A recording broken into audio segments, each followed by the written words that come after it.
Olá, vamos dar continuidade ao nosso estudo, resolvendo questões sobre a lei complementar, sobre a lei 8.112 de 1990 para o concurso do TRE e outros concursos que cobrarem essa lei. Eu prometi a vocês que antes da resolução das questões eu vou fazer alguns lembretes para vocês que eu acho importante. Primeiro lembrete desta aula é sobre cargo. Nós temos o cargo efetivo e o cargo em comissão. Meus caros, o cargo efetivo consta de cargo isolado de provimento efetivo ou de carreira, em comissão, inclusive na condição de interino, para cargos de confiança vários. Olha, outra coisa que eu quero lembrar vocês é o seguinte: você não pode esquecer nunca, mas é nunca mesmo, que cargo público, servidor estatutário, emprego público, seletista, empregado.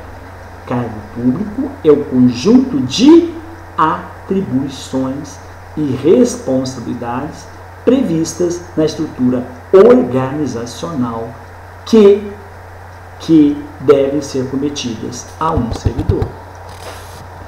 São requisitos básicos para a investidura em cargo público: nacionalidade brasileira, gozo do direito político, quitação com obrigações militares e eleitorais, nível de escolaridade exigido para o exercício do cargo. Outro lembrete importante para vocês: olha, nós temos aí o regime seletista e o regime estatutário. O regime seletista, no qual o funcionário é contratado sob a ótica empregatícia, equiparado ao trabalhador do setor privado.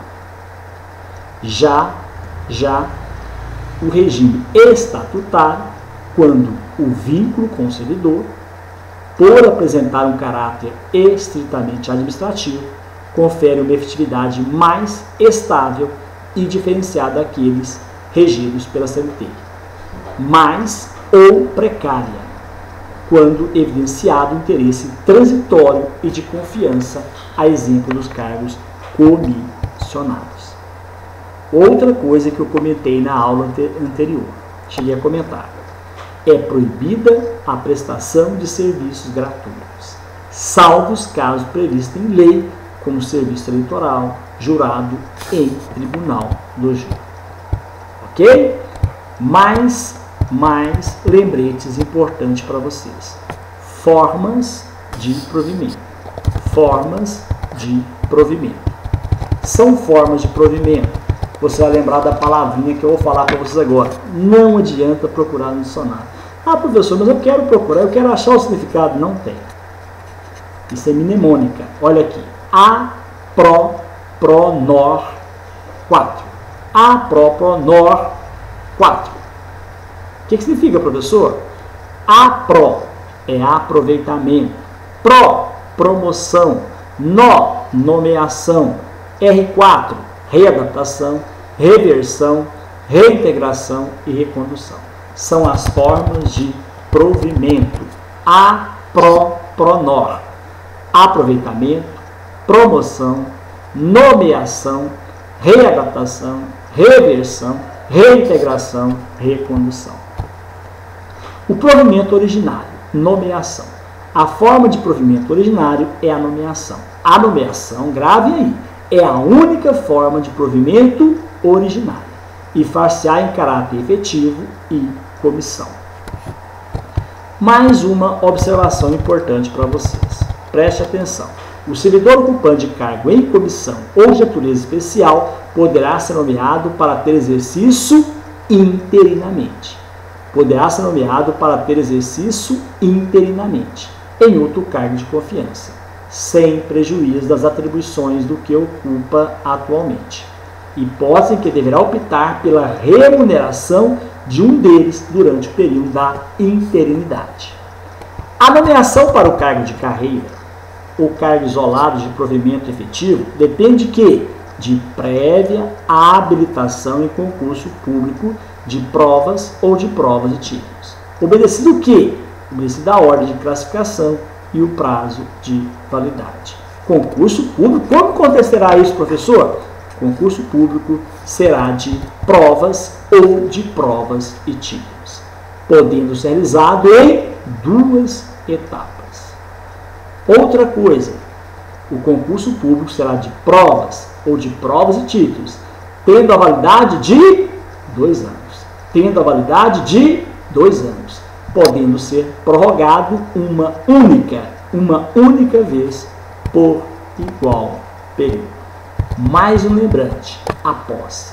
A posse dar-se-á pela assinatura do respectivo termo. A posse dar-se-á pela assinatura do respectivo termo, no qual deverão constar as atribuições, os deveres, as responsabilidades, os direitos inerentes ao cargo ocupado, que não poderão ser alterados unilateralmente por qualquer das partes, ressalvados aos atos de ofício previsto em lei. Não há, meus caros amigos, confundir cargo comissionado com função de confiança. Cargo comissionado, como o próprio nome diz, é o cargo em que seu ocupante, sem necessariamente ser efetivo da administração pública, será nomeado para ocupá-lo sem qualquer aprovação em concurso.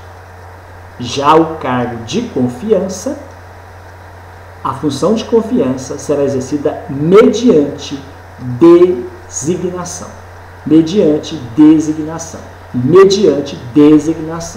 Obrigatoriamente para ocupante de cargo efetivo, concursado. Muitos confundem os dois institutos, em face das competências a eles atribuídas, que são de direção, chefia ou assessoramento. Agora, preste atenção nas peculiaridades do cargo comissionado. Ingresso em cargo comissionado exige o cumprimento dos requisitos básicos para a investidura, como a idade mínima, a regularidade eleitoral e militar. A nomeação de ocupante de cargo comissionado deverá ser dada por autoridade competente. Como no cargo efetivo, a investidura ocorrerá com a posse. O ato de nomeação é amplamente discricionário, podendo abranger pessoas que não tenham nenhum vínculo com a administração pública ou mesmo servidores ocupantes de cargo efetivo. O cargo de exoneração também é discricionário, não condicionado a qualquer processo administrativo. Não se adquire a estabilidade em cargos comissionados. Deficientes podem ocupar cargos comissionados desde que cubram requisitos legais para ocupar cargos públicos. A posse ocorrerá no prazo de 30 dias. A posse ocorrerá no prazo de 30 dias, contado da publicação do ato de provimento. Muito bem, vamos agora resolver as questões. Questão de número 11. Mediante concurso do servidor punido, dar-se-á a revisão de processo administrativo. Alternativa A, exclusivamente por determinação do superior hierárquico. Alternativa B, sob qualquer fundamento. Alternativa C, ex officio. Alternativa D, somente nos casos expressos em lei. Preste bem atenção. Mediante recurso do servidor punido, dar-se-á a revisão de processo administrativo. Alternativa D, somente nos casos expressos em lei. Somente nos casos expressos em lei é o nosso gabarito. Acompanhe comigo o que diz o artigo 174. Artigo 174. O processo disciplinar poderá ser revisto a qualquer tempo, a pedido ou de ofício, quando se aduzirem fatos novos ou circunstâncias suficientes de justificar a inocência do punido ou a inadequação da penalidade aplicada. Em caso de falecimento, ausência ou desaparecimento do servidor, qualquer pessoa da família poderá requerer a revisão do processo. No caso de incapacidade mental do servidor, a revisão será requerida pelo respectivo curador. Meus caros, na verdade, mediante recurso do servidor punido, dá-se a revisão do processo administrativo somente nos casos previstos em lei. Questão de número 12. O servidor público federal, subordinado ao regime jurídico único da Lei 8.112 de 90, que ainda esteja em estágio probatório, não poderá. Alternativa A, afastar-se para fazer curso de formação necessário a assumir o cargo. Não, meus caros, poderá sim. Alternativa B, afastar-se para missão oficial no exterior. Poderá. Alternativa errada. Alternativa C, exercer cargo comissionado. Poderá sim exercer cargo comissionado. Alternativa D, ter licença para mandato classista. Meus caros, o artigo 20 da Lei 8.112 diz o seguinte: ao entrar em exercício, o servidor nomeado para o cargo de provimento efetivo ficará sujeito a estágio probatório. Diz o parágrafo 2º. Terceiro, o servidor em estágio probatório poderá exercer quaisquer cargos, de provimento em comissão ou funções de direção, chefia ou assessoramento no órgão ou entidade de lotação. E somente poderá ser cedido a outro órgão ou entidade para ocupar cargos de natureza especial, cargos de provimento de comissão de grupo de direção e assessoria superiores. Aos servidores em estágio probatório, somente poderão ser concedidas licenças e os afastamentos previstos no artigo 81, 1 a 4, 94, 95 e 96. Vejamos quais são. Conceder-se ao servidor licença por motivo de doença em pessoa da família, ele poderá. Por motivo de afastamento do cônjuge ou companheiro, poderá. Para o serviço militar, poderá. Para atividade política, poderá. Dar licença por motivo de afastamento do cônjuge, poderá. Para a licença para o serviço militar, ele poderá também. Dar licença para a atividade política, também poderá exercer. Então, a alternativa D de dado é a incorreta, é a que nós vamos marcar, porque não poderá ter licença para mandato classista. Questão 13. São direitos trabalhistas estendidos aos servidores públicos, exceto. Meus caros, o repouso semanal remunerado foi estendido ao servidor. A alternativa A não é o nosso gabarito. A B, férias anuais remuneradas com acréscimo de 1/3 também foi estendido aos servidores. Então, não é o nosso gabarito. A remuneração do serviço extraordinário superior no mínimo a 50% a do normal também foi estendida ao servidor. Não é o nosso gabarito. Fundo de garantia por tempo de serviço não foi estendido ao servidor. É o nosso gabarito da questão 13. Questão 14. O funcionário público estável. Alternativa A, não pode perder o cargo por inadequação funcional, porque, se não verificada tal circunstância no estágio probatório de 2 anos, precluir o direito de administração. Pode perder o cargo, quer processo administrativo, quer judicial, assegurada a ampla defesa. Somente poderá perder o cargo por processo judicial, assegurada ampla defesa. D, poderá ser demitido após regular processo administrativo, desde que antes tenha sofrido outras penalidades. Meus caros, a alternativa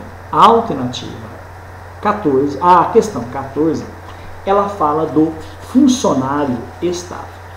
O funcionário estável não pode perder o cargo por inadequação funcional. Pode perder sim, mesmo que essa inadequação funcional não tenha sido observado no estágio probatório. Ele pode perder sim. B, pode perder o cargo, quer por processo administrativo, quer por processo judicial, assegurada ampla defesa. Corretíssima, é o que diz o artigo 22. O servidor estável só perderá o cargo em virtude de sentença judicial transitada em julgado ou de processo administrativo disciplinar no qual lhe seja assegurada ampla defesa. A alternativa B está correta. C. Somente poderá perder o cargo por processo judicial assegurado na defesa. Não, acabamos de falar agora que é processo administrativo ou judicial. D. Poderá ser demitido após regular processo administrativo, desde que antes tenha sofrido outra disciplinaridade. Não. Ele pode perder o cargo por processo administrativo, quer judicial, assegurado na ampla defesa. Questão de número 15. Questão número 15. Acompanhe comigo. Uma das alternativas está incorreta. Assinale-a. Nós estamos procurando a alternativa incorreta. Nós estamos procurando a alternativa incorreta. O servidor público estável, poderá perder o cargo mediante processo administrativo em que ele seja assegurado ampla defesa. B. Adquire a estabilidade após 3 anos de exercício quem tenha sido nomeado para o cargo em comissão. C. Avaliação especial de desempenho por comissão instituída para essa finalidade é condição para a aquisição da estabilidade. D. O servidor não estável pode exercer cargo em comissão. Vamos então gabaritar a alternativa. Uma das alternativas está incorreta. Assinado. Nós vamos marcar a alternativa incorreta. Alternativa A. O servidor público estável poderá perder o cargo mediante processo administrativo, em que ele seja assegurado a defesa. Corretíssimo. É que diz o artigo 22 da Lei 8.112 de 1990. Não é o nosso gabarito. Letra B. Adquire a estabilidade após 3 anos de exercício que tenha sido nomeado para cargo em comissão. Não, gente. Para nomeado em cargo em comissão, não há que se falar em estabilidade. Então, a questão, o gabarito da questão 15 é letra B de bola. Letra B de bola. Alternativa C. A avaliação especial de desempenho por comissão instituída para essa finalidade é condição para a aquisição de estabilidade. Corretíssimo. É que diz o artigo 20 da Lei 8.112 de 1990. O servidor não estável pode exercer cargo comissionado. Perfeitamente. Então, a alternativa D também está de acordo com o artigo 20. Meus caros, nós vamos terminar esse vídeo mais cedo um pouquinho e no próximo nós damos continuidade a partir da questão de número 16. Muito obrigado, até o próximo encontro, se Deus quiser.